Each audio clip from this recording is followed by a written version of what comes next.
Why is it that we have more leadership experts than ever? More books, more frameworks, more coaching. And yet, when you look at the world, well, it doesn't exactly reflect that, does it? Because if leadership was just about knowledge, we should be doing a hell lot better. But leadership is not primarily a knowledge problem. It's a reactivity problem.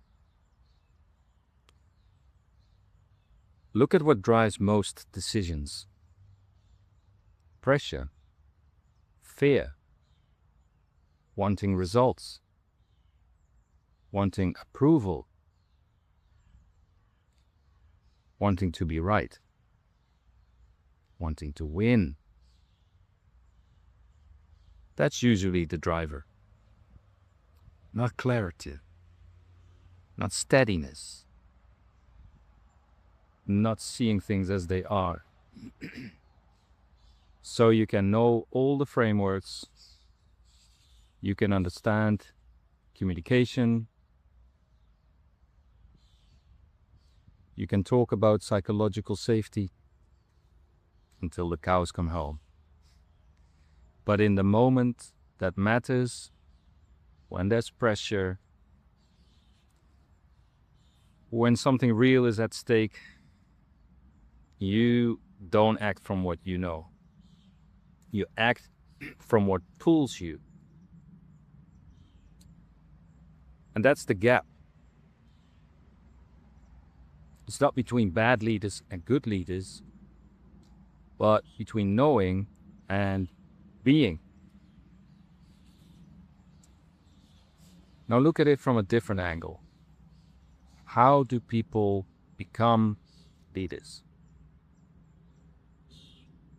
Are we selecting for clarity, for stability, for freedom from reactivity? Or are we selecting for something else? For confidence, decisiveness perhaps, visibility, performance. All useful, granted, but none of them guarantee that someone is not driven by fear or by ego or pressure.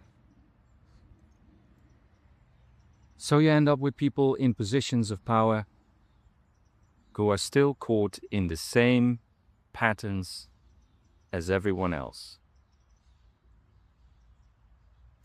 just with more impact. And that's why it looks the way it does. Not because people don't know better, but because in the moments that matter, knowing doesn't run the system. Reactivity does. And that's where the Dharma lens is very simple. It doesn't ask, what does a good leader know? It asks, is there craving here? Is there fear here? Is there identification here? Because if there is, that will shape the decision. No matter how good the theory is, or, how good the knowledge is. So the real question becomes not how do we create better leaders on paper, but how do we reduce reactivity in the person who is leading? Because that's where the difference actually shows up. In a difficult conversation, in a high-stakes decision, in a moment of pressure. Do you follow the pull, or do you see it and not act from it? That's leadership in practice. Not what you say in a workshop. Not how loud you can speak, but what runs you when it matters.